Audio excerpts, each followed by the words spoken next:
Okay. Bismillahirrahmanirrahim. Good morning, ladies and gentlemen. Assalamualaikum warahmatullahi wabarakatuh.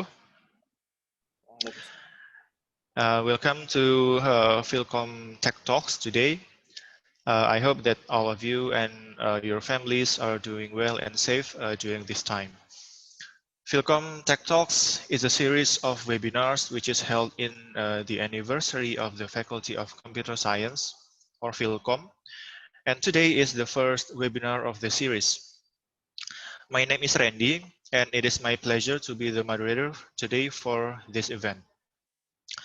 Today we are going to have two talks about deep learning, computer vision, machine learning, and AI in general.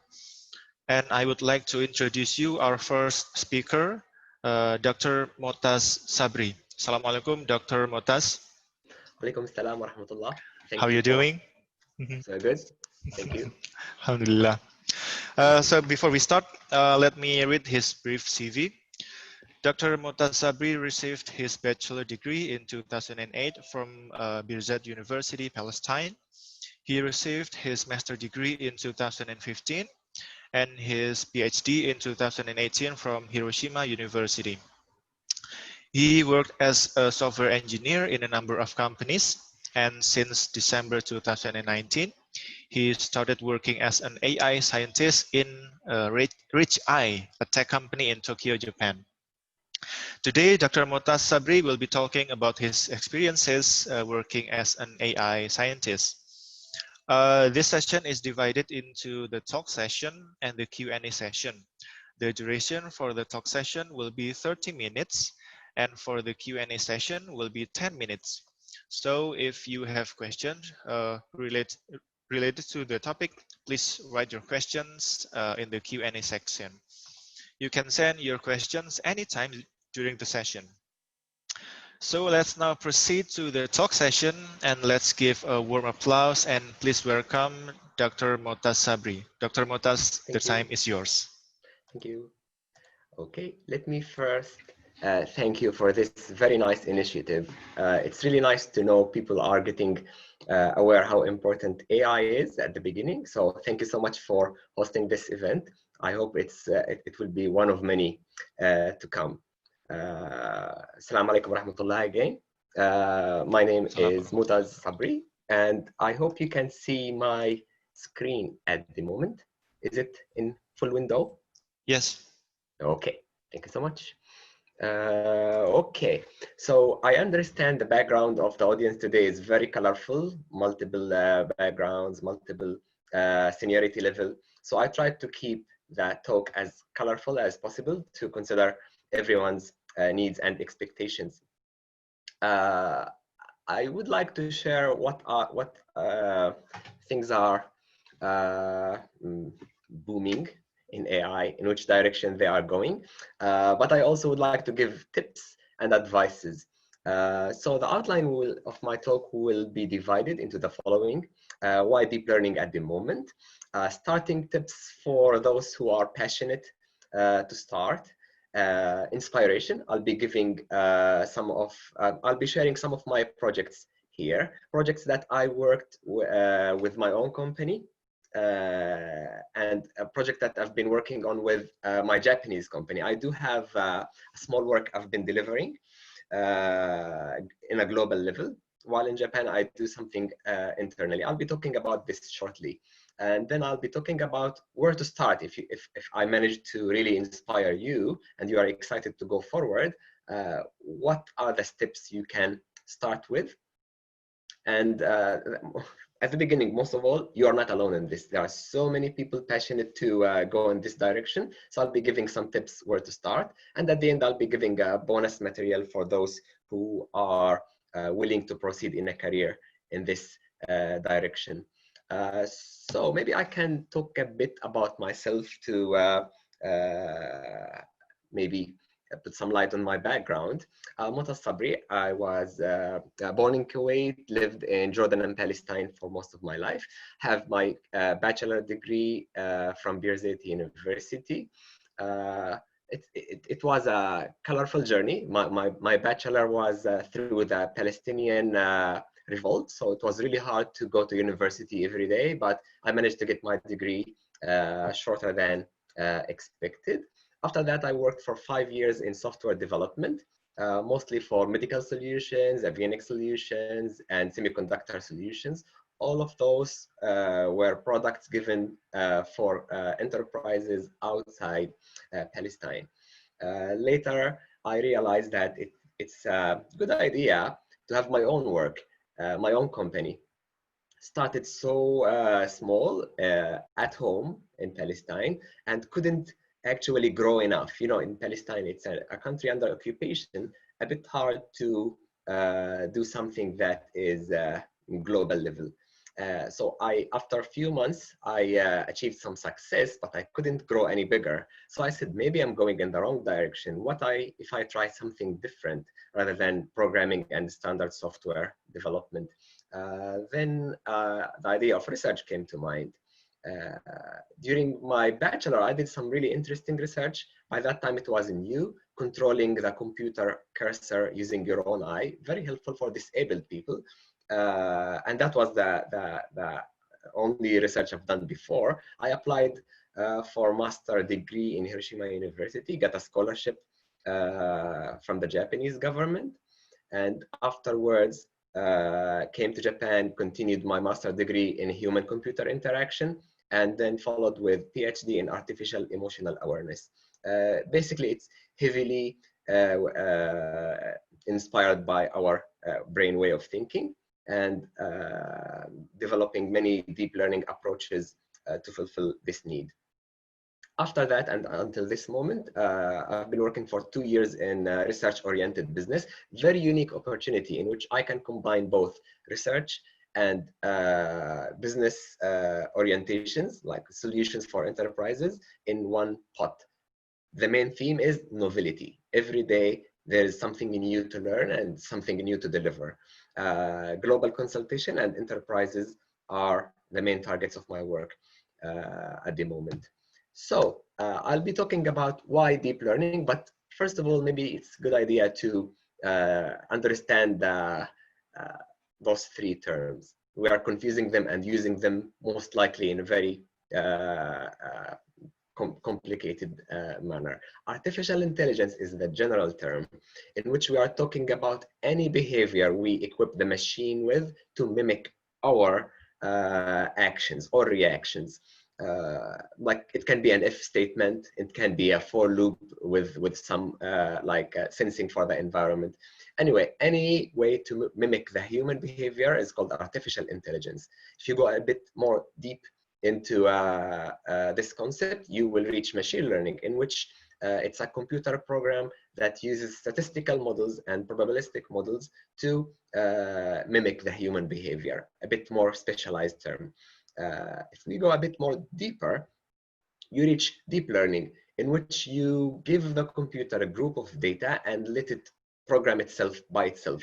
I understand maybe this is not the right term, but the computer teaches itself by a group of links within its mind, which is called a deep learning model, and it can behave like a human at the end through some aspects, of course. I will be talking about the limitation shortly. I understand maybe those terms can be really basic for many people, so please accept my apologies in advance if there is any duplicate for the knowledge I'm sharing and what you have.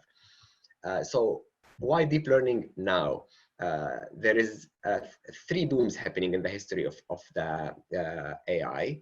First boom happened pretty early in the last century, and it was inspired by a single neural network inspired by the human mind.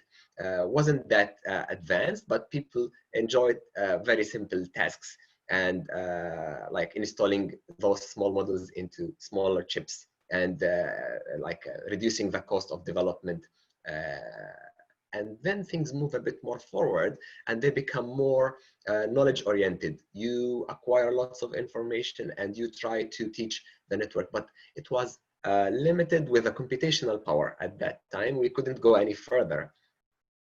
Heating problems, the semiconductor limitation and capacity were limited by that time, and we couldn't go much further.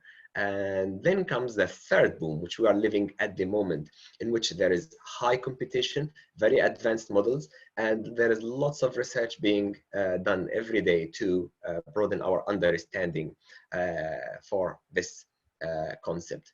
That's history-wise. While if you're talking about your career, it's a very tempting career with a very good opportunity to come up with any idea in any direction if you understand the market needs and you understand the latest trends in the research. There is lots of data available, and it's as I said, by nature has lots of forms and shapes. It can work for videos, for audios, for numerical values, for anything that you can sense and give to a computer. Of course, there is always that challenge to map the real world data with the computer, but this is a data specialist expertise. It's really helpful in case you have lots of information and you want to manage them by a fewer number of people, fewer experts, but you need this expertise to be shared among others. So instead of spending time teaching others, especially in crisis, you can deploy this model on the experience convert it into numerical representation and share it among computers. And this can help in making decisions much faster, of course, with some supervision by the experts. It's a skill of the century. If you understand that there is lots of data out there and there is lots of knowledge available for everyone, and there is lots of business potential, if you don't take it, someone else will take it. So it's really nice to keep this skill sharpened as long as you can, so you can move forward into your career and maybe bring some good money to your wallet. And it enhances the user experience. It's really rich to have interaction with some devices that can feel you, know your needs, and act accordingly. We'll be talking about those in the inspiration session of this talk. There's lots of data, as I mentioned, and it's become more available every day. Some of them are for commercial, some of them are for free for research. And it's really a huge waste if you spend the day without investigating how much data is there and what can you do with it. Whether it's for buildings, whether it's for pets, whether it's for clothes, whether it's for weather, like any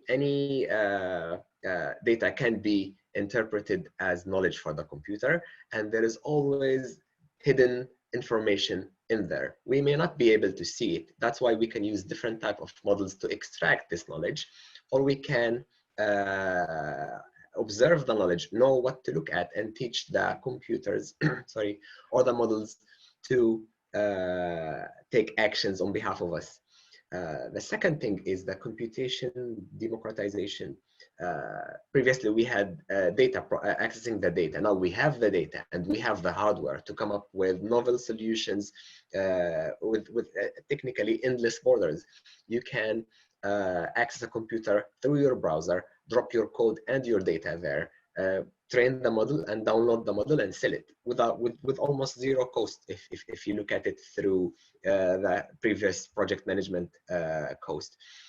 And the most powerful element is the open source libraries that we can use to do the training. Big companies are putting their biggest effort into keeping those libraries up to date with all the research available, considering interesting functionalities for image processing and for convolutional processing, in addition to performance. Like they are trying to minimize the cost of running maybe the standard training or the standard inference into like unseen levels before. So they are doing a huge effort so we can do something creative with maybe the data, the hardware that we have, and with our ideas, of course. So starting tips, first of all, just to know, deep learning doesn't do different things. It does things differently. So you don't anticipate the AI model to come up with a solution for all the diseases in the world, or come up with ultimate solutions, how to reach like different dimensions. If you train it to do so, it will do so, but it will not do this by itself. So it does things differently, easier way, maybe, or maybe more in a way more logical to the computers rather than us. So keep that in mind when you develop any of your applications. Uh, I'll be talking again. I'm very sorry if this information is redundant. I just want to consider all the backgrounds in this talk. The applications of machine learning can take many forms, but there is always an input, a processing logic, and an output in every deep learning scheme that you want to follow. So far, my main experience was around the neural network approach, in which there are weights that are trained back and forth through forward propagation and backward propagation. But the applications that can be used for in image processing and video recognition.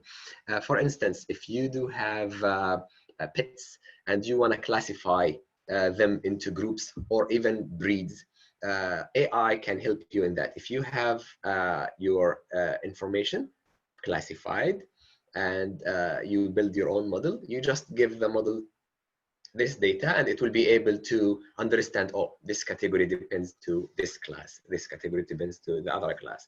Now, a more powerful way is to do that for videos, in which the information is much more flexible, but redundant at the same time. So you must consider when you make a design that you don't want to process every frame in the sequence. You would like to use different sampling, or you would like to use window skipping. It's actually another school of analysis. I really appreciate we started this type of sessions. I'll be very happy to go deeper into other schools of applications whenever needed. Another machine learning application is edge devices, that you have a sensing computer, mostly with a camera or maybe with an infrared sensor, and you equip it with a decision-making logic in which it sees things and interpret it into information and then take action accordingly. I'll be talking about some of the applications shortly, but the easiest way is the crowd counting system. Some Japanese companies over here to protect people against the pandemic, and we prefer to have people distant from each other, especially at shops entrances, which people really don't consider the distance between the others. So a very light model, they install it on an edge device with a camera and put it next to the door, and if the people are getting too close to each other, it sends a warning or a sound that watch out, make distance between you and your neighboring person. Simple but efficient, and can be noisy, I understand, but safety comes first. The third item is the natural language processing. Of course, those are not all the applications possible, and I think in your mind you can come up with much more applications at the moment, but those are like the biggest schools. For language processing, you may think it's also related to number 4, the conversational bots, but the natural language processing can also be applicable to understanding papers, understanding paragraphs, understanding the written knowledge.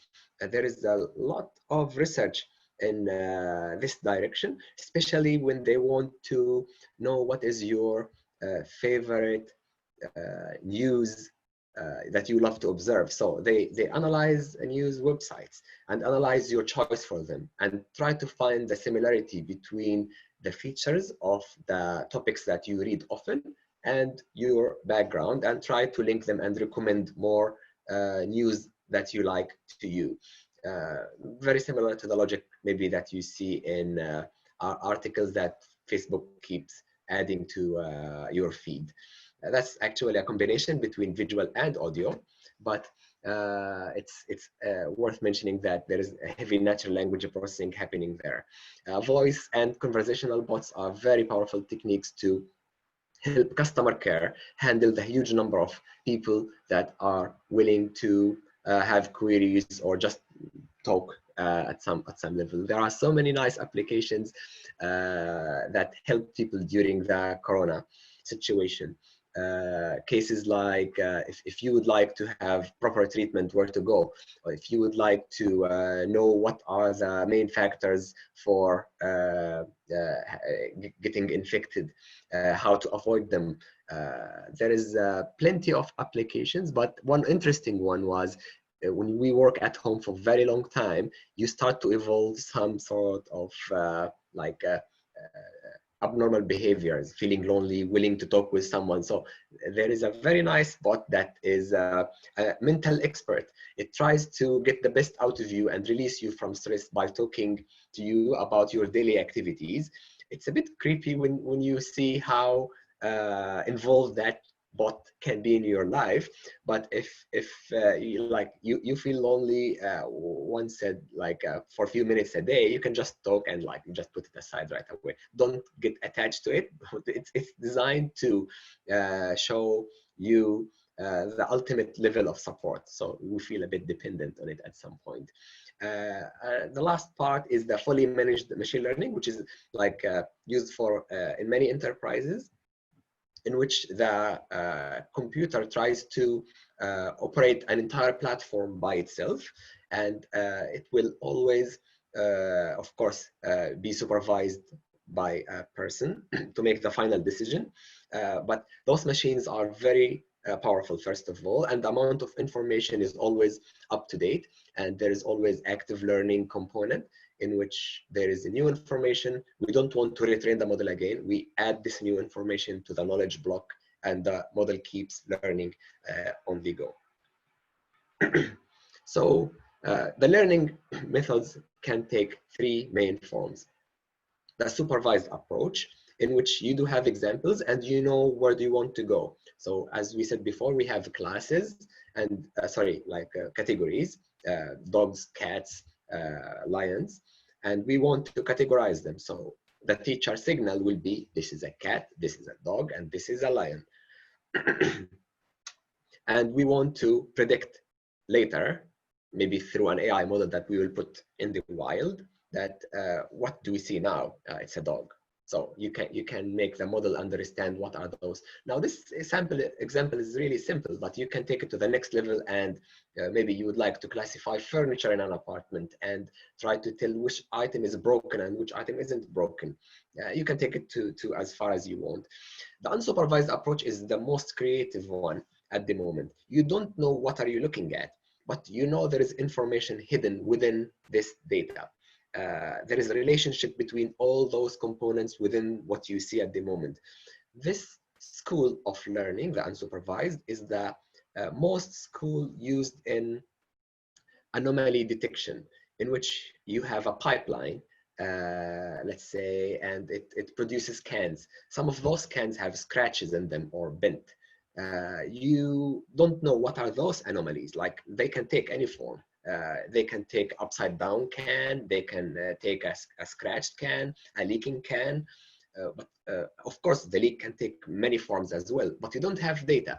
You do have data for the standard case, which is the operating pipeline in good condition. So anything that deviates from the standard condition is a problem. That's unsupervised learning. You teach the network to detect anything that is not normal.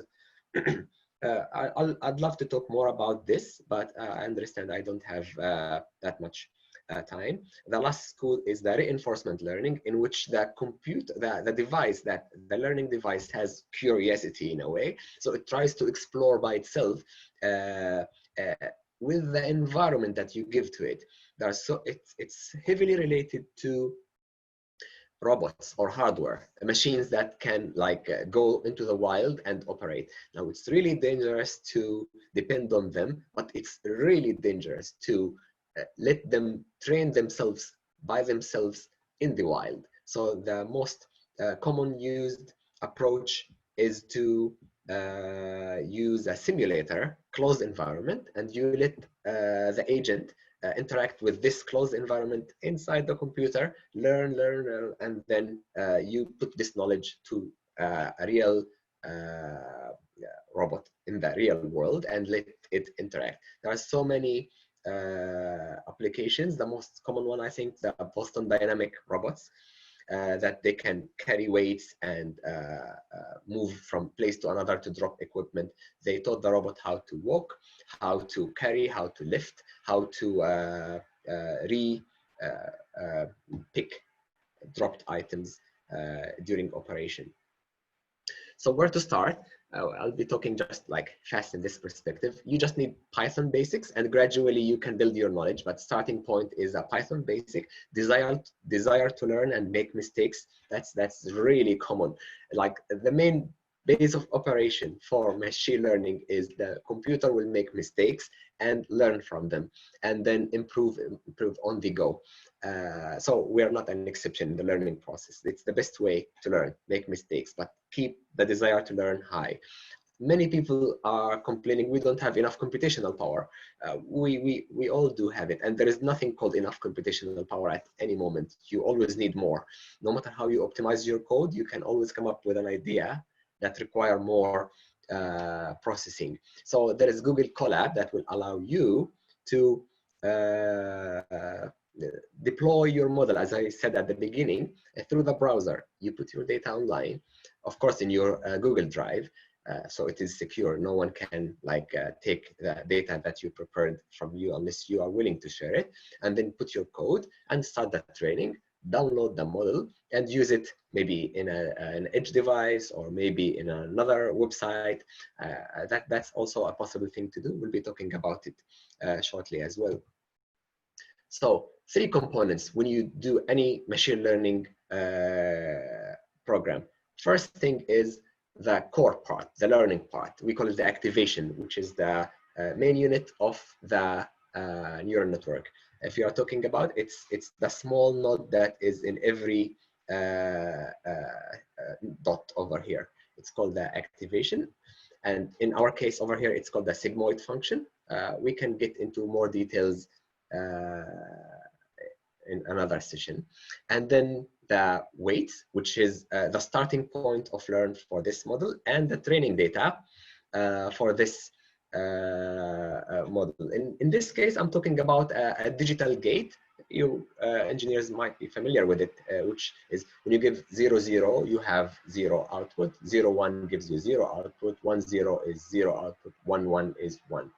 So it's a very simple network. And then you give the knowledge for the network through a for loop, send those information, I mean the 0, 0 as inputs, to the output, and we expect to have 0 as output. So there is 2 phases in which we move the information forward, and then we correct our mistakes by going backward again. This cycle can go on and on until we call them epochs, until the network is saturated with knowledge, and then we go for the inference time to evaluate how good we are. Of course, what you see now is the very basic form of machine learning. We don't use optimizers, we don't use regularizers, we don't use any sort of data normalization, which is very important component. But first thing, the brain, the data, the learning process. It happens in all the machine learning models. I'll be talking about some inspiration now. I think this is the main part of this talk. Those inspiration items are projects that I worked on individually and with the company that I work with, RegEye. It's the supervised method, scene understanding. We do have a problem. This project I've conducted for Dubai real estate agencies. They do have lots of foreigners, and those foreigners don't know how to contact the local agencies to maintain their apartments, but they do have problems in their apartments. So instead of knowing all the contact information for all, maybe the plumbers, the painting companies, the carpenters, the insects, terminators, simply you take a picture for the problem, and then the model will understand what is the problem. Even to the next level, if you have a broken glass, it can calculate the width and the height of the broken glass and prepare a report and send it to the proper person to arrange a meeting with you. When can they come to fix it in your apartment? in the picture we can see now, there is a water leak in the wall. So you need a plumber, first of all, to stop the water leak. And then comes another person that can like do the painting for you. It was a small project, and I think it managed to take control over 3 towers in Dubai 2 years ago, I think. Uh, uh, the learning process is we do have categories for the problems. We do have like water problems, appliances problems. That's a bit strange, but we have also fire problem. But like one of the categories they wanted to know. It immediately calls the fire team to make sure there is no problem, or like the situation is contained. The model is trained to classify and then understand the scene and do the action, which is calling the proper company for you. A second item also for real estate was a forecasting system in which we do have a numerical value for their, let's say, trends in the market. And again, for Dubai, they do have this tendency of changing the prices of the units every year or every 6 months, depending on the season. And they don't know what price to choose. If they choose a very low price, they may lose profit if like the market, like there are so many people coming to the area. But if they pick a high price, their neighbors may choose a lower price. So they need a way to understand what is the right price at this time of the year. So we built a forecasting system, and it was really accurate. It can give an estimate up to 83% of the real value of that time. It has so many dependencies on the oil prices, the structuring that is happening at that side, the water, the movement of people, the startups that appear in that area. How far are you from the metro stations and stuff like that. It gives insight for the rent value, maintenance cost, turnover cost, and team cost. This project is for anomaly detection. As I said, if you have a pipeline and you do have some strange things happening, but you don't know what are they, the model can predict that this is away from normal. You better take action. As I said, it's an unsupervised approach. You do have a camera looking at a scene, and it knows what is normal. So for instance, this is a furnace, and there is like materials burning inside. Sometimes if those materials accumulate close to the window of the furnace, there is a very good chance this window may explode. And of course, the last thing you want to see is to have fire outside the furnace in a forging facility. So you want to detect this accumulation much earlier into the development process, and then take action simply by spraying some chemicals at the inside part of the furnace to slow down the accumulation process and make sure the burning process is all right. If those materials start to accumulate, we enter the red area over here, which is average anomaly, but it is an anomaly. The rate is 72%. And of course, let's say those are like dates or hours. If the accumulation is too high, you better take action immediately. Like this can represent a single minute in the life cycle of a furnace. Action can be taken automatically or can be taken by a person who is managing many of those furnaces. Like we are talking about 70 to 80 furnaces in a large scale factory. And instead of having 70 people to do it, which is very tiring job, it can have like 2 or 3 people taking care of everything accordingly. Now we may say we are like leaving people without jobs. That's correct in some cases, but keep in mind that those people may not be able to monitor all of them at the same like accuracy. So AI can be a support mechanism for those engineers who are observing those furnaces. A similar way, also like how AI can support industries is a nice application to help recycle facility split the plastic from the burnable materials. We built a segmentation model that can observe the garbage container, and it can tell where is the plastic and where is the burnable material. So the guy who's controlling the crane to separate the materials from each other can have a view like much better than his own vision of what's happening in the container and facilitate his job much easier. Another project I worked on is person re-identification. It's a very nice technology for security purposes. Governments are so willing to have it, but the cutting edge technology is if you combine it with 5G. So this project is a very novel one conducted for the Japanese telecommunication. They would like to understand what are the people are looking at when they enter an expo. And we're talking about hundreds, if not thousands of people coming to expo event every day.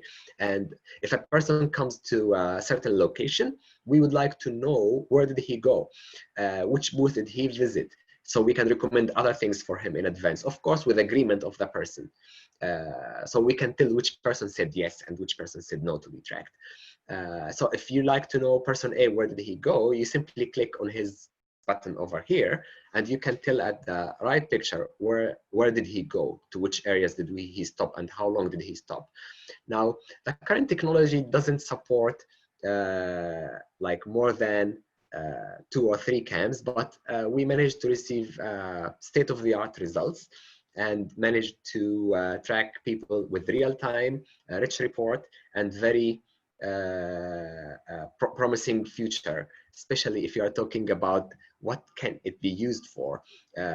Of course, like many people say, agencies are using those for spying, but there is also lots of potential behind it, and we can talk about it maybe in the Q&A session. So another thing is satellite removal, shadow removal from satellite images. Very, very interesting topic. If you are talking about satellite scan for a city, it's very expensive to scan again if there is no shadow, or if you want to scan like at the daytime and at the afternoon, you assume the shadow can have different directions, so you can compensate the 2 views and then manage to have a very clear picture, but that's very expensive. So instead of having 2 scans, you just have 1 scan, and you detect the shadows, and then you adjust the brightness through a machine learning model, through maybe a gamma correction, or through any other machine learning technique, and you can come up with a clear image without any shadows in it. Very helpful if you are really interested in clean city without much shadows. And if you look at it, there is not lots of artifact into the reconstruction. It's still very neat and clean reconstruction for the input to the output. We also help enterprises design apartments internally in a way that can maximizes the speed of maximizes the space of living rooms and minimize the spaces for areas that you don't use that often, but you are like let's say restrooms have certain space, you don't want it to exceed that level. So you set some parameters in the neural network model, and it will generate the design or layout for the apartment or house or warehouse for you. And afterwards, a designer can say, oh yeah, this is inspiring, I think we can use this technique. Of course, you can always readjust the design according to your needs to have final touches. Honestly, it always requires a final touch, as the AI doesn't consider all the rules. But what is really inspiring is you can use those corrections you do for the output to teach the network how to behave better in the next round, which can always come up with very enlightening thoughts and design ideas. Rapid detection, if we have big ships and they travel in like narrow areas, there are so many smaller boats nearby, and some ships cannot detect them if they are traveling at night, or if they are traveling with high speed observing another direction. There is something like the ship radar can do, but also there is an AI powered system that if you mount it on top of the ship, you can observe the entire region in advance. And you can also predict the trajectory of the object movement. So if the boat is coming from this direction and it's not changing its location for a certain amount of time, the radar cannot detect that there is possible damage may happen, while AI can predict the nature of movement and tell you there is potential damage coming from this side. Jetway expense calculator. It's very costly for any flight agency to land their plane into an airport, simply because the jetway start counting by the second how much time you spent on the jetway, and it will try to calculate these expenses for you instead of having a person to do the calculation. Now, this is helpful for private airports. I understand like big airports have their own calculation system, but private airports would like to keep an eye on the jetways in a more automated way. This is image and color reconstruction from black and white to colorized version. We're talking about not only adding colors to the image, but also increasing its size to have it in maybe super resolution and without any artifact, and with proper reconstruction for the image. We did some work with NHK, the Japanese broadcast agency, and they are very inspired with the quality that we delivered to them. If you would like to place your solar panels in cities, you would like to make sure where are the best places to place it in. Maybe by considering the landscape, but it's also worth mentioning that the sun direction during the day and the reconstruction around the solar area placement is also important. I built an AI model that can predict those information by understanding the height of the buildings nearby, the direction of the sun, of course, another source of information. This wasn't visual, that was from an external source. And shortly after, we delivered a solar panel placement prediction system. Object detection in street anomalies. If you would like to know if there is damage in your street, we would like to know what is it and where is it located. So if you put your phone in front of your car and run the app, the app will understand the scene and try to know, okay, there is damage in the pedestrian line over here. There is a broken traffic light over here. There is a hole in the street over here. Recording the information and the GPS location and submit it to the Ministry of Transportation to take action shortly after. Another one is the image puppeteering, really good work for a museum. I think this is pretty famous work. I also tried to add voice to it, but maybe not available at this video. So we have the input at the left and we have the output at the right. This person can give very interesting representation for the people who are talking. This lady over here is doing the same. It's a picture, totally still picture, and then we give it some sort of life to interact. Imagine what can you do for portraits of like ancient art. They can tell you about their artist, the time it was written. So it's sorry, drawn. So it's a bit of an interesting item to consider for museums or for maybe a phone app. If you visit somewhere and you just scan your phone, scan the picture with your phone, you can have very enlightening output. This is a chatbot I also worked on. It's for a cosmetic company. I don't know if that was.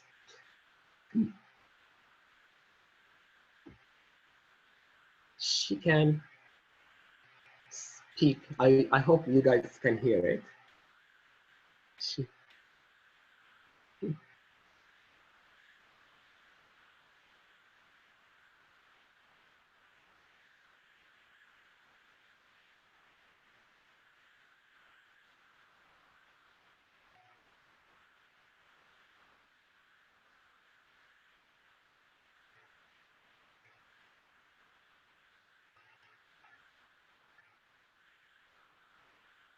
a bit funny. I hope you guys can hear it, but like keep your skin moisturized, as she said. So it's a combination between. So I didn't build the back end. Sorry, the visual of this bot, but you can tell it's very inspired by the work over here. And it's a combination between my own individual work with my own company and an agency outside Japan who is like dedicated to make chatbots look like human. And then like some of the enterprises like skincare experts, as you heard in the video. Let's not get into the details, but a Q&A session may put some light on this. Again, there is plenty of lightweight models that you can put in your website just to show your skills. Something like age detection, emotion detection, doodle understanding, and pose estimation. This is a JavaScript based. You can just like train the model, convert it to a JavaScript, and put it in your website effortlessly. Beside my work in production, I do have 2 papers and 2 patents pending. I managed to develop those in 1.5 years. I don't think I can do that during my research time, as maybe 3 years I managed to publish maybe 3 or 4 papers from beginning of PhD till the end. But in 1.5 years, I managed to have 2 papers and 2 pending patents, which is, I think, an interesting thing to consider. You boost your research and boost your career path. If you want to start, please set your goals first.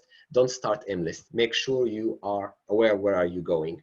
When you're talking about, I want to be the greatest AI scientist in the world, that's really nice, but a bit vague. Maybe you can say, I want to be specialized in anomaly detection or video reconstruction or enhancing. Start learning right away. There is lots of sources of knowledge at the moment. Most of them are really authentic, and they reflect a very hard work for people who spend most of their life building this knowledge for us to invest in. Read latest papers very regularly, twice a week at least, if you want to keep up to date. Keep your code warehouse always up to date. It's really nice to have your own backend for research. Add components to it, and if there is any new concept, you just reuse your already built components to make a better thing. Worth every single line of code you write over there. Talk to people and understand their needs. Don't just make solutions because you think it's nice. Of course, your ideas are really appreciated, but make sure there is impact for it in the market, and deliver with passion. Join online communities if they can solve your problems. Like instead of spending a week solving the problem, you can have it maybe in 5 minutes if you ask the right person. Access papers in top conferences and check for competition. And always, if you don't have time to do most of your work, lazy devs can always check paper with code for more information. Bonus material, we always look forward for global talents, whether to work remotely or join the research or work as interns. So if you are interested, please join this company for some insights. I think I talked more than I should. So thank you so much for your attention, and I'm happy to receive your questions. Okay, thank you very much, Dr. Mutas, for the Thank very you. interesting talk. Now, participants, if you have questions, you can write your questions in the chat section, and you can also click the raise hand button on the Zoom application, and you can ask your question directly to Dr. Mutas. And there are some questions from our participants. Mm-hmm. The first one comes from Indriati. The question is, deep learning is really happening now. Everyone is talking about deep learning. Based on your experiences, what are the challenges or difficulties in the field of deep learning? There is actually more good side than bad side if you are talking about the potential behind this work. The challenging part is, as you have seen in the beginning of my work, of my talk, the boom. We are almost picking up with the second boom. So we are almost reaching the peak of the abilities of deep learning. In terms of extracting information from videos, pictures. So the potential to come up with more breakthroughs is much less than before, which is not that bad actually. You already have all the arsenal you will need to come up with new ideas. So of course there is that challenge that there's lots of things you can use in machine learning, lots of tools, lots of activations, optimizers, enhancement technique for the learning process. But in terms of like breakthroughs, we are saturated or almost saturated. That's a bit of a challenge, as like new solutions may not be able to like be as good as the solutions we came with before, which is a challenge in my opinion. Mhm. Thank you. Okay, and the second question coming from Faizatul Amalia. The question is, I have read that in some cases, deep learning models perform better than human experts. Does that mean that deep learning will replace humans as experts? And do we need to worry? Oh yeah, that's a very interesting question. Uh, I don't think it can overcome the person or the data that it was given to it. So by nature, machine learning models are data hungry. If you keep feeding it with data, it will be a combination of experts, which is the terrifying part and the good part at the same time. It's the terrifying part because you don't know what type of knowledge it's building inside its mindset. Those weights are just numbers from all the possible dimensions. You don't want to give it decision-making abilities without actually being aware of the consequences or the base of operation. I won't be like exaggerating if I said there is lots of black boxes inside every simple model you train. So there is a good chance it will exceed the single expert that trained it because it will combine all the skills together. But this combination can be dangerous to give it the ability to make a decision making. For simple tasks, yes, it can replace some people, but it can also support their jobs, as I mentioned in the presentation. It all depends on how we use it. Some people love to cut expenses, and that's why they totally automate their work, which is not really smart. If it's donkey work, like it's just repeating the same task over and over again, they can really trust the AI model on it, but they need to keep the data flowing. And this will open more job opportunities for AI engineers to like have better jobs. So we close jobs here, but we open jobs at another side. Oh, thank you. The third question comes from Ratih Kartika Dewi. I want to ask a question about what feature that can contribute the most in street anomaly detection. I think you have to consider the brightness of the streets. If you are talking about system that will work all the day, it's a bit, am I looking at the right? Yeah, if you're looking at the day and night, we don't want to analyze the upper part of the street unless you are trying to also analyze walls of buildings. But if you are willing to come up with a very robust model, you have to make it able to handle brightness change during the day or shadows on the street. And don't use single picture. Use temporal depth. Use information that consider time series, so you understand this object is coming bigger with time. It means it's a static object, and we must use like the feature evolution or the feature representation and evolution across time. But the main challenge I faced while developing such application is some people would like to operate it at daytime, at night, at afternoon, at dusk. All those times will heavily affect the anomaly nature and then come up with unaligned output and can be confused with many other anomalies. Okay, thank you. The next question, maybe our last question, uh, comes from Muhammad Fadli. Thank you for the great lecture, sir. My question may be too specific. I have training set, but after I checked the label manually, I saw there are some error on the label. So I want to know if there is a way we can train deep learning using a training set with some mislabeled data. I'm thinking to combine the classifier with the cluster method, but I think this approach is too naive. I want to know if there's any automatic approach by Muhammad Fadli. Now, it's very, very toxic to put mistaken labels into the model, because the model trusts the teacher signal blindly. Whatever the teacher signal says, it is correct. So the question is really tackling an important issue. Now, to make sure the data is correct, there are two ways to do it. You can actually adjust. There are some optimizers that adjust the learning rate if the feature we extract from the image is not reliable enough. So the model will understand this is not a cup, this is a pen. You said the teacher signal says this is a cup. So the model thinks there is something wrong here. The feature class over here is not like related to the feature class of the cup. So you lower the learning rate, you suppress the learning rate accordingly, but you cannot always trust the optimizer for that. So another school is trying to combine supervised and unsupervised approach to come up with a solution for this. Simply, just like make the answer short.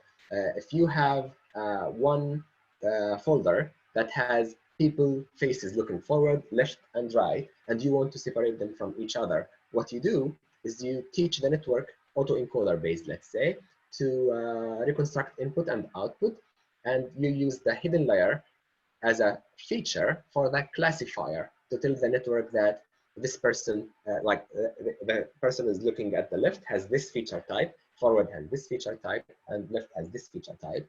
And then you use this feature as information for the next layer to get classified.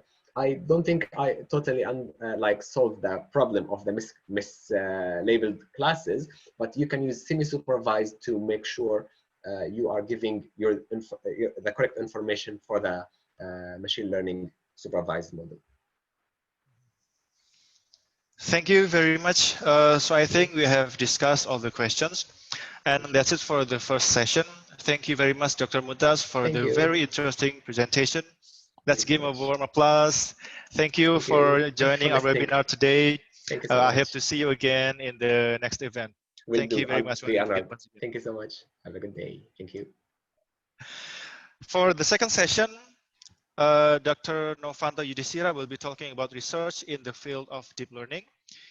He will deliver his talk in Bahasa Indonesia, so I will now switch into Bahasa Indonesia. Baik, kita menginjak ke sesi yang kedua, di mana Dr. Novanto Yudhistira akan memberikan pemaparannya tentang riset di bidang deep learning. Dr. Novanto Yudhistira, Assalamualaikum. Assalamualaikum. Maaf, suaranya agak terputus-putus, Dr. Yudhistira. Waalaikumsalam. Ya, suaranya sudah masuk. Baik, saya bacakan dulu sedikit CV tentang Dr. Yudhistira. Dr. Novanto Yudhistira lulus dari ITS, Institut Teknologi 10 November, pada tahun 2007, kemudian dari College University Teknologi Malaysia pada tahun 2011, kemudian dari Hiroshima University pada tahun 2018. Bidang utama Dr. Novanto Yudhistira adalah computer vision, dan hari ini beliau akan memberikan presentasi tentang riset di bidang deep learning. Langsung saja saya persilakan kepada Dr. Novanto Yudhistira untuk memberikan pemaparannya. Baik, terima kasih. Sebelumnya mohon maaf, ini koneksinya agak tidak stabil, jadi mohon dimaklumi kalau nanti terpotong-potong ya.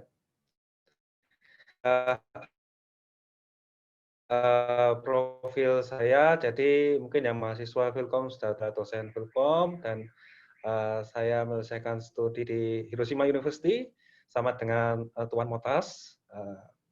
Hanya saja saya kemudian melanjutkan sebentar postdoc di bidang informatika data science.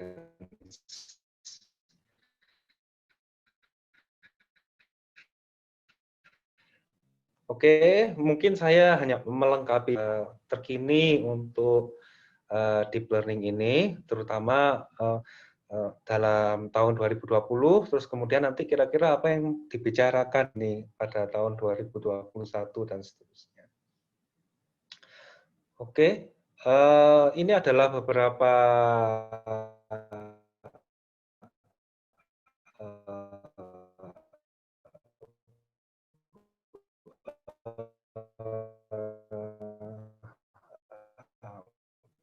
model neural network dan dia lain sebagainya.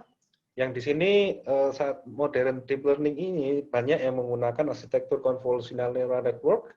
Yang mungkin tidak banyak orang tahu bahwa sebenarnya convolutional neural network ini ditemukan oleh orang Jepang, ya namanya adalah Kunihiko Fukushima. Jadi bukan apa namanya Facebook itu ya Yan Likan, tapi sebelumnya sebenarnya sudah ada Fukushima. Yan Likan pun mensitasi papernya Kunihiko Fukushima ini ternyata. Dan ketika saya lihat papernya belum menggunakan paper propagasi, namanya atau melalui apa terus kemudian dimodelkan secara oke. Terus kemudian ini adalah perkembangan secara global neural network hingga kini dinamakan dengan deep learning. Deep learning tapi belum sepopuler sekarang, namanya DBN. Jadi deep network yang dibawa oleh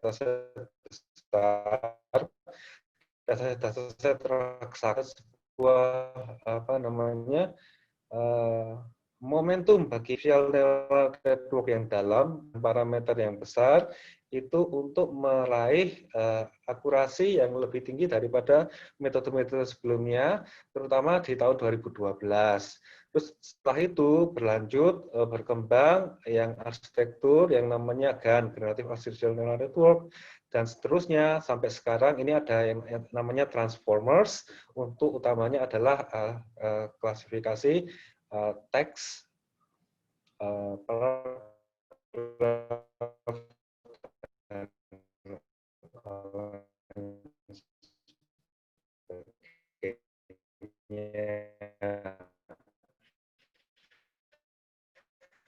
pelaku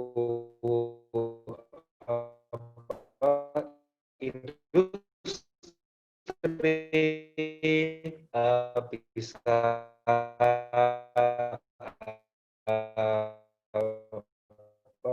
ke convert tahun semakin meningkat dengan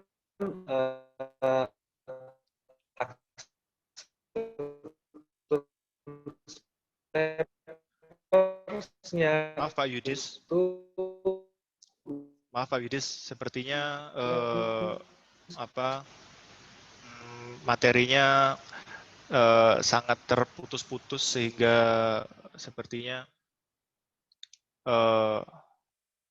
waduh, mohon maaf ini Pak Yudis sepertinya terdisconnect. Kita tunggu dulu sejenak. Pak Yudis.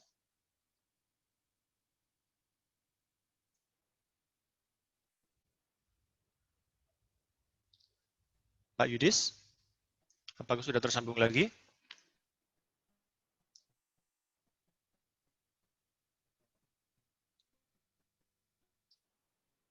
Silakan Pak Yudis, jika sudah tersambung lagi, silakan bisa melanjutkan presentasinya.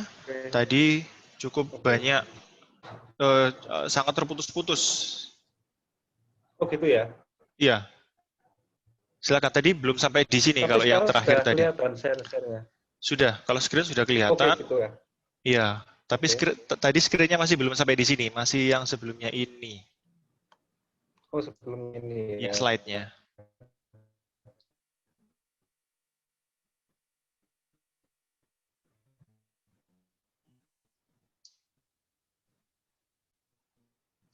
Sebelumnya ya.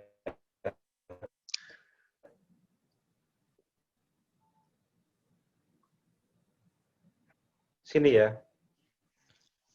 Slide-nya masih belum berubah.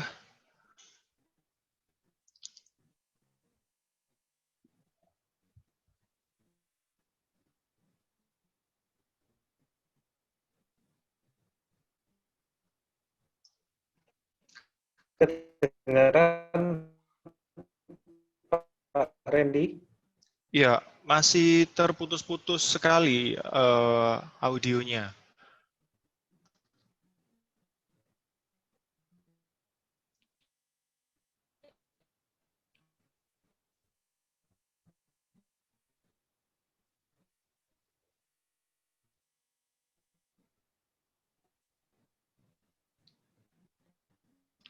Tes.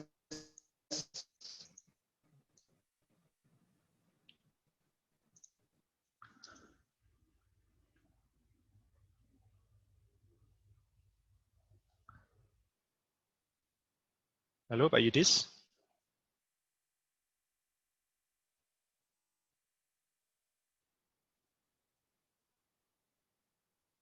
Nampaknya Pak Yudis terputus lagi. Baik, kita tunggu lagi. Halo, Pak Yudis.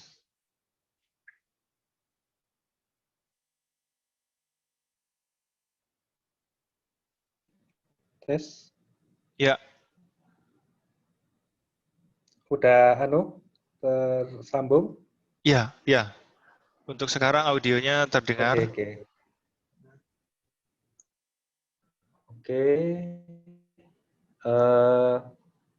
Apakah sudah terlihat? Ya, sudah terlihat. Mungkin agak terputus-putus. Ya nanti tolong agak dimaklumi ya. Oke, mungkin saya lebih cepat ya. Jadi perkembangan riset deep learning pada komunitas itu sangat tinggi percepatannya, sehingga pada conference yang utama, NIPS ini lihat bahwa jumlah submission paper-nya itu semakin lama semakin tinggi, bahkan abstrak hanya 20%. Sehingga banyak di machine learning community itu, pada komunitas itu lebih mengakui paper pada top conference itu daripada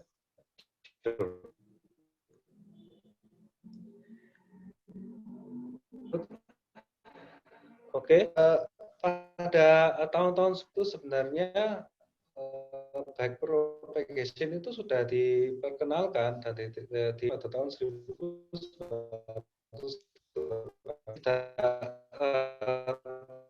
terlalu eye catching hasilnya, beberapa hal ternyata telah ditemukan datanya kurang, utamanya adalah dataset yang dilabeli itu masih hanya beberapa saja, dan dengan tingkat komputasi itu yang masih primitif pada saat itu, sehingga pada saat ini dengan berkembangnya data, big data, dan juga komputer yang semakin canggih komputasinya seperti GPU, memungkinkan backpropagation itu bisa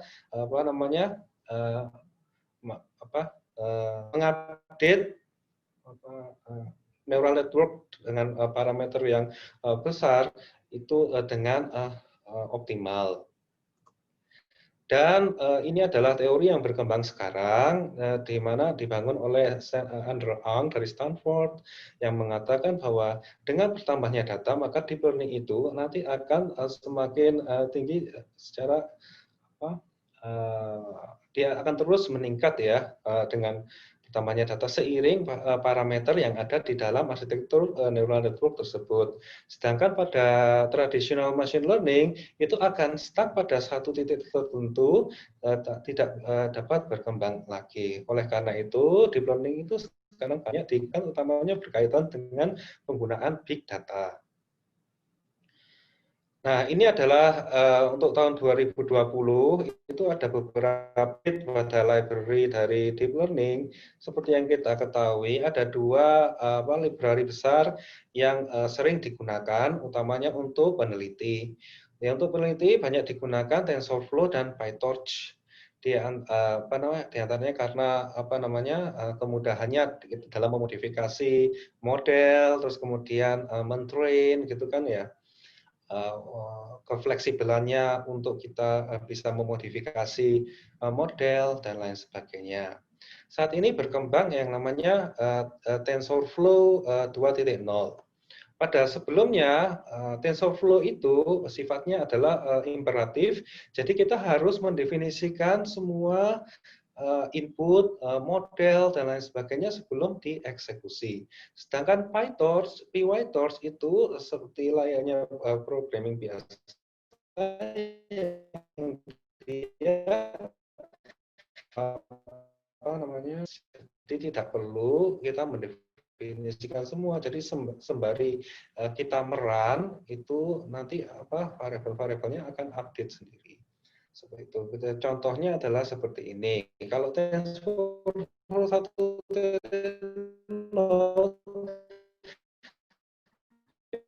kita bisa lihat, bisa definisikan operasi saja gitu ya, baru di dalam semuanya. Sedangkan untuk update yang terbaru ini, TensorFlow 2.0 dia mulai mengikuti PyTorch, dimasukkan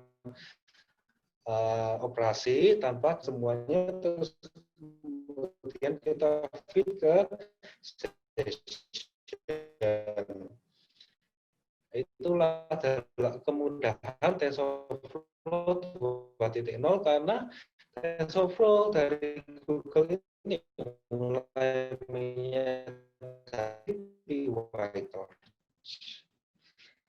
Ini adalah PyTorch, diantaranya itu seperti itu, tapi keuntungannya telah terintegrasi dengan Python atau NumPy, jadi tidak perlu variabelnya untuk dikonvert ke variabelnya torch seperti yang dilakukan oleh PyTorch 2.0 ini. Nah, sekarang saya berbicara Science of Deep Learning. Terus beberapa paper-paper yang menarik yang mungkin bisa diceritakan secara general di sini. Antaranya adalah best paper pada ICLR 2019 yang itu intinya adalah bagaimana mencari arsitektur neural network yang optimal. Namanya adalah The Lottery Ticket Hypothesis Finding Sparse Trainable Neural Network. Yang pada intinya mereka melakukan percobaan itu dengan melakukan pruning atau pengurangan network, parameter dari network secara iteratif, secara gradual. Pertama adalah secara random neural network diberikan bobot, terus kemudian dilatih sampai dia konvergen, terus kemudian lakukan pengurangan parameter-parameter tadi atau yang dinamakan dengan prune dari bagian dari network tersebut. Terus kemudian setelah dikurangi melakukan riset lagi bobot-bobotnya untuk diinisialisasi, terus kemudian di-train lagi neural network-nya, terus sampai konvergen. Begitu seterusnya sampai dibuang parameter-parameter yang tidak perlu. Terus kemudian pada intinya adalah lottery ticket hypothesis mencari sub network, yaitu subset dari network yang dia optimal, ya, seperti itu. Dan ini dikatakan menarik saat ini. Terus kemudian ada lagi melihat pola atau karakteristik dari deep learning. Bagaimana kalau misalkan secara gradual. Apakah properties atau sifat yang muncul darinya? Ketika itu melakukan training ya, misalkan pada resnya 18 dengan parameter yang secara gradual ditambahkan secara melebar, itu kita bisa dilihat di sini bahwa untuk validation accuracy itu pada satu titik tertentu dia akan menaik sedikit, terus kemudian secara gradual dia akan terus berkurang errornya seperti itu. Ya ada pengurangan error ya selama training itu terus berjalan dan parameter itu selalu ditambahkan. Akan tetapi memang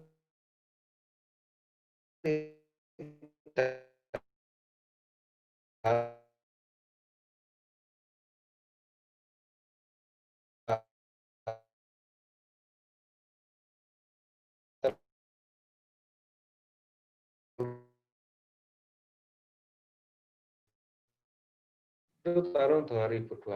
Jadi tahun 2020 tahun apa ini? Yaitu banyak yang mengeksplor model selection. Jadi memilih model yang optimal itu tadi. Terus kemudian dilakukan training dynamics. Jadi setelah training ini itu ada perubahan-perubahan dinamis seperti pertambahan parameter atau pengurangan parameter itu tadi. Terus kemudian karakteristik dari representasinya itu terus dieksplor. Terus kemudian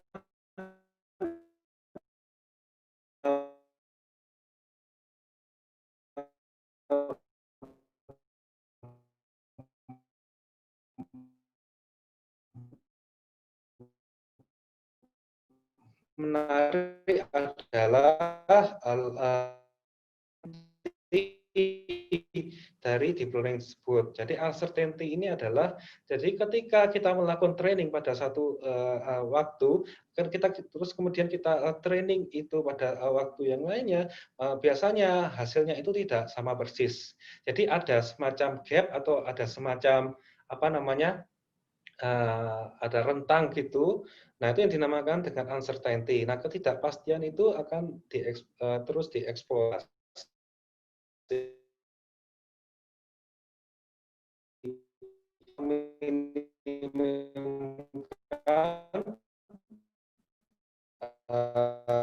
apa namanya uncertainty atau update dari autonomous car, di mana autonomous car ini akan selalu apa namanya berkembang dari level 2 ke level 4, di mana level 2 masih ada intervensi manusia secara gradual. Intervensi manusia itu akan selalu. Nah, ini adalah beberapa produk yang terkenal, contohnya adalah Waymo, di mana Waymo ini sudah berjalan, pada saat ini sudah on the road-nya dalam Januari 2020, 20 juta miles ya, dan terus ini apa namanya terus dicoba terus dilakukan sampai itu terus. Nah, utamanya yang menggunakan deep learning itu adalah Tesla. Nah, ada pro dan kontranya. Jadi Tesla ini lebih menggunakan vision sensor dan deep learning yang itu Tesla tersebut di-feed dengan data yang banyak untuk kemudian di-train oleh komputasi di dalam Tesla ini menggunakan deep learning. Akan tetapi meskipun itu relatif lebih murah dan terus kemudian bisa apa namanya gathering datanya itu mudah, akan tetapi kontranya adalah seperti sifat dasar deep learning membutuhkan data yang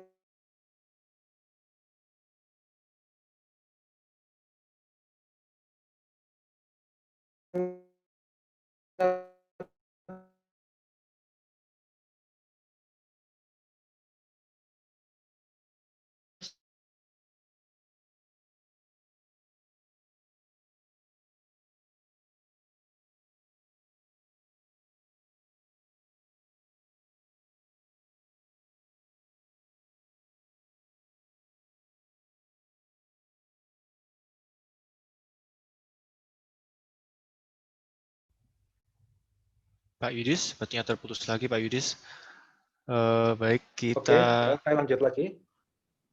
ya screen-nya Oke, ya silakan. oke.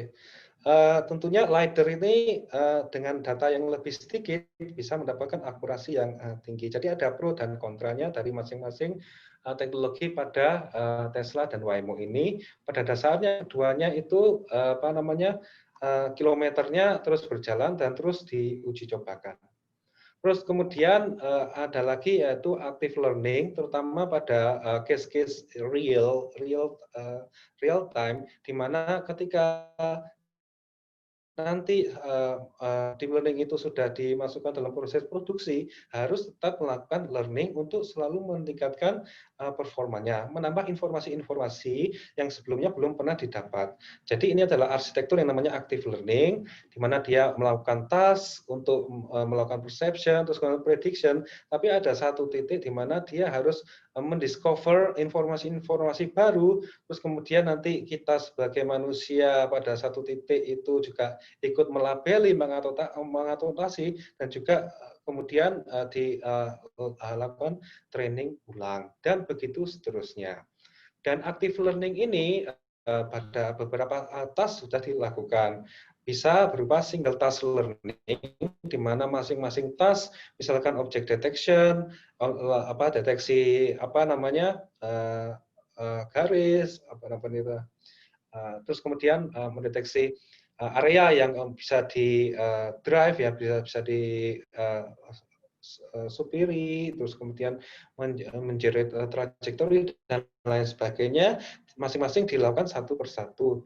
Nah, ada juga yang model multitask learning, di mana satu network itu bisa melakukan beberapa task, mendapatkan akurasi yang lebih tinggi, di mana trainingnya juga lebih efisien, ya. Terus kemudian pada government policy, tentunya ke depan ini akan ada beberapa polisi-polisi yang terkait dengan teknologi. Biasanya nanti akan dimulai dari mereka sedang memikirkan yang namanya Department of Technology, yang itu nanti akan berfokus pada penggunaan AI itu pada segala macam bidang. Bisa learning. Pada saat ini mencoba untuk banyak kontak dengan beberapa pelaku-pelaku pemerintah untuk kita bisa bekerja sama membangun lingkungan big data dengan machine learning itu agar menghasilkan peraturan-peraturan dari pemerintah itu yang lebih efisien, ya, lebih baik lagi berdasarkan data yang ada. Nah, kita mencoba untuk nanti ke depannya di Philcom juga banyak bekerjasama dengan berbagai pihak, ya, untuk bisa kemudian memproses data ini menjadi satu informasi yang berguna bagi khalayak, seperti itu. Explainable, di mana seperti deep learning itu sudah bisa misalkan mengklasifikasi, tentunya kita perlu bertanya-tanya juga kenapa deep learning itu melakukan klasifikasi, misalkan anjing, misalkan klasifikasi kucing, dan lain sebagainya. Ternyata deep learning itu banyak hal yang dilihat, misalkan kalau misalkan kucing itu dilihat dari telinganya, dilihat dari kakinya, terus kemudian anjing itu dilihat dari wajahnya, dilihat dari tubuhnya, begitu. Ternyata deep learning itu melihat titik-titik untuk menentukan keputusan bahwa ini objek apa, seperti itu. Nah, ini juga sama dalam action recognition, itu juga deep learning melihat dari mananya, dari aksi manusia dan benda yang diaksikan oleh manusia tersebut. Misalkan di sini di lembingnya dan aksi aktor dari orang tersebut yang menjadi titik di mana deep learning itu melihat, ya. Misalkan juga pada COVID ini kita lakukan juga di Philcom untuk melihat atensi-atensi dari deep learning ini, kemana atensinya untuk menentukan bahwa yang menentukan bahwa deep learning itu mengatakan bahwa ini adalah X-ray dari orang yang terkena COVID. Ini yang disebut dengan AI explainable. Dan ini akan terus dieksplorasi ke depannya. Terus kemudian tentunya nanti ada beberapa penerapan aplikasi dari Generative Adversarial Network yang menggunakan formulasi loss discriminator untuk dia mengenerate gambar atau video yang baru dari input noise. Yang itu outputnya itu bisa bermacam ya. Jadi bisa ini adalah tadi seperti yang dipresentasikan oleh Motas. Ini adalah gambar foto mati, terus kemudian dia bisa bergerak sendiri gitu ya. Dan ini adalah beberapa foto-foto di sini adalah orang-orangnya itu tidak ada semua. Jadi ini di-generate murni dari noise gitu ya. Jadi kalau dicari orang-orang ini semua tidak ada. Itu adalah generative adversarial network yang tentunya kedepannya akan semakin dieksplorasi aplikasi-aplikasinya. Oke, begitu mungkin sebentar dari saya. Tentunya banyak lagi riset-riset yang lain berkenaan dengan deep learning itu, mulai dari sisi sainsnya maupun dari sisi aplikasinya, yang tentunya menjadi peluang bagi kita untuk terus mengeksplorasi. Demikian dari saya. Silakan untuk host untuk mengambil alih lagi. Baik, terima kasih kepada Pak Yudis. Walaupun tadi ada sedikit ya kendala teknis, audionya cukup terputus-putus tadi. Kemudian kita masuk ke sesi Q&A. Silakan para partisipan bisa menuliskan pertanyaan di kolom chat ya di Zoom. Ada pertanyaan dari Pak Ali Nurdin. Absennya apakah ada? Kami menggunakan data dari registrasi yang di Zoom itu untuk presensinya. Kemudian bahan dari narasumber apakah bisa di-share ke peserta webinar? Baik, nanti akan coba kami koordinasikan dengan para pemateri. Silakan, barangkali ada pertanyaan dari para partisipan. Barangkali sambil menunggu pertanyaan dari para partisipan, pertanyaan dari saya dulu. Mungkin ini secara umum, jadi kalau kita ingin riset di bidang deep learning, itu kan deep learning keunggulannya adalah dia bisa memproses ya data yang jumlahnya sangat banyak, seperti itu. Nah, secara umum, bagaimanakah kita mendapatkan dataset atau membangun dataset, karena dataset yang dibutuhkan itu berukuran sangat banyak atau sangat besar.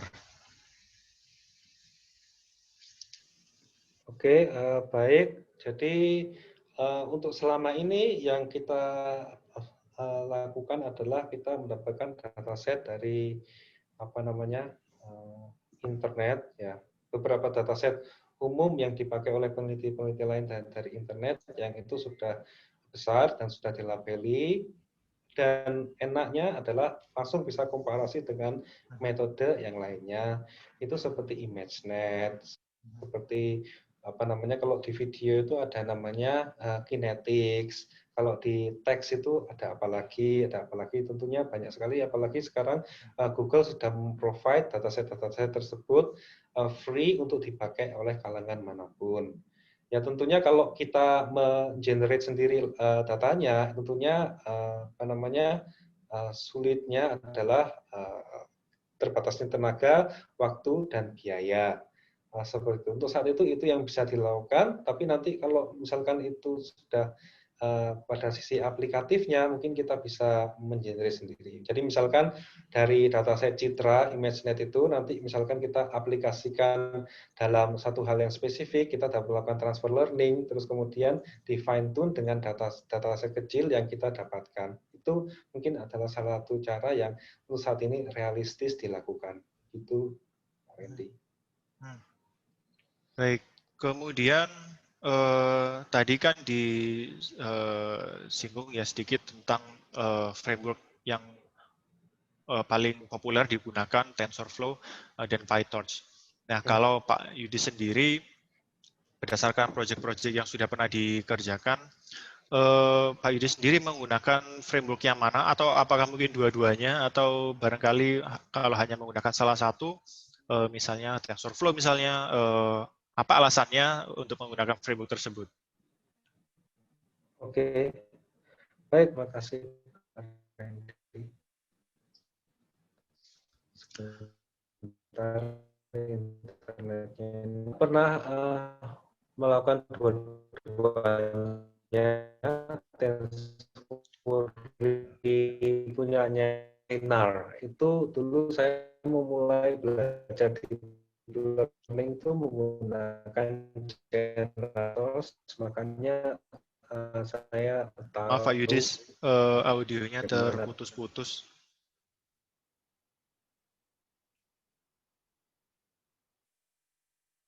Pak Yudis, kita tunggu dulu. Oke, baik. Pak Bagaimana Yudis? Pak?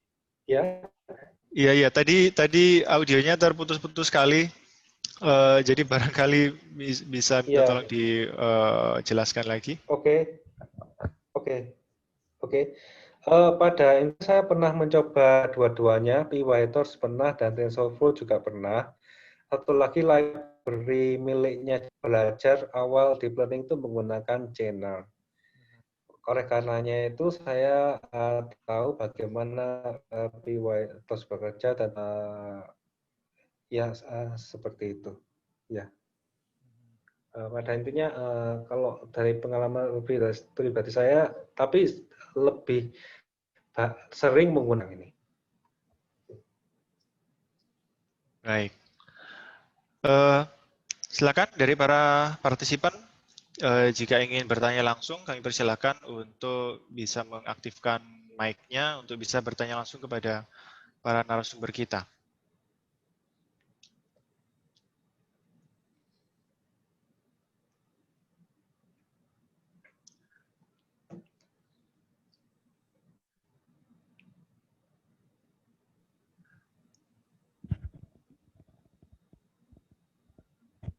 Assalamualaikum. Waalaikumsalam warahmatullahi wabarakatuh. Silakan Iya Pak Pak, Faiz Al-Huda, silakan. iya Pak Randy matur nuwun. Jadi gini Pak, yang ingin saya tanyakan pada Pak Yudis terkait ketika kita melakukan training data ya, langsung bagaimana sebaiknya ya menentukan kondisi konvergen yang terbaik itu seperti apa, dan permasalahannya ketika kita mengalami overfitting ataupun underfitting. Ya, ya seperti itu Pak pertanyaannya. Jadi menurut Pak Yudis bagaimana selama ini pengalaman Bapak dalam menghadapi masalah itu? Iya, matur nuwun. Oke, terima kasih Pak Faiz, Mas Faiz ya. Ya. Tadi adalah permasalahan itu bisa kita harusnya itu sudah tidak berubah Maaf Pak Yudis, lagi audionya secara terputus-putus Pak Yudis. signifikan. Putus-putus, oke. Iya. Ya, sepertinya sudah. Apakah sekarang sudah Ya, sudah, terdengar? sudah. Oke, jadi untuk kondisi konvergen itu dilihat dari nilai loss-nya. Jadi apabila loss-nya itu tidak berubah lagi secara signifikan selama epoch itu berjalan, maka kondisi itu sudah dikatakan konvergen. Seperti itu. Untuk berapa epochnya kita harus melakukan eksperimen, hanya tergantung dari data dan tergantung banyaknya data dan tergantung dari model, besarnya model yang kita gunakan. Biasanya kalau datanya itu sedikit, katakanlah skala ratusan, itu biasanya konvergensinya cepat. Hanya data setnya itu sangat besar sampai jutaan gitu ya, dengan tingkat kompleksitas yang tinggi seperti citra itu biasanya overfitting itu biasanya permasalahan klasik di mana biasanya model yang kita pakai terlalu besar dan dataset yang kita pakai terlalu kecil. Oleh sebab itu terjadi kondisi overfitting. Caranya yang paling mudah adalah dengan menambah training data, menambah variasi dari data, terus kemudian mungkin modelnya bisa lebih dikecilkan. Mungkin seperti itu untuk meminimalisir gap antara training dan testing. Mungkin begitu, Pak. Untuk porsinya sendiri bagaimana, Pak? Untuk training berapa persen misalkan ya, untuk testingnya berapa persen? Kalau misalkan kita punya satuan data 100.000 misalkan, Pak ya, untuk porsinya bagaimana pembagiannya? Oh, untuk pembagiannya, cara yang umum digunakan adalah 80-20 biasanya. 80 banding 20. 80 training, 20 testing gitu, Pak ya? Iya, perbandingan ya itu ya. Itu diaplikasikan untuk data teks maupun data gambar, Pak? Atau memang ada perbedaan untuk treatment-nya? Pada umumnya sama Pak, sama ya. Oh, baik Pak. Terima kasih Pak. Iya, sama. Baik, terima kasih pertanyaannya Pak Faiz. Kemudian berikutnya silakan kepada partisipan yang lain. Dari mahasiswa sepertinya banyak yang hadir, tapi dari tadi belum ada yang tanya sepertinya. Silakan.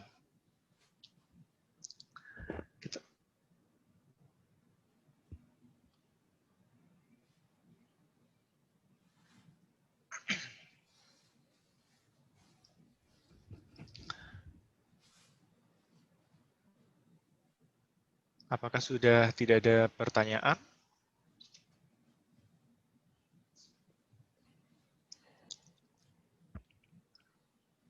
Baik, jika sudah tidak ada pertanyaan, maka saya kira kita bisa akhiri sesi Philcom Tech Talks kita hari ini.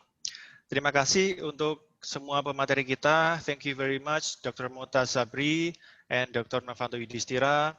I hope that all of you are doing well during this pandemic. Terima kasih kepada semua partisipan untuk semua partisipasinya dan pertanyaannya. Sampai jumpa lagi di webinar-webinar berikutnya dalam seri Philcom Tech Talks ini. Silakan pantau terus akun media sosial Philcom untuk mendapatkan informasi tentang Philcom Tech Talks yang terbaru. Sekian, terima kasih atas semua partisipasinya dan kepada pemateri sekali lagi terima kasih, thank you very much, dan mohon maaf atas kekurangan yang terjadi. Saya akhiri, Assalamualaikum warahmatullahi wabarakatuh. Waalaikumsalam. Waalaikumsalam warahmatullahi wabarakatuh.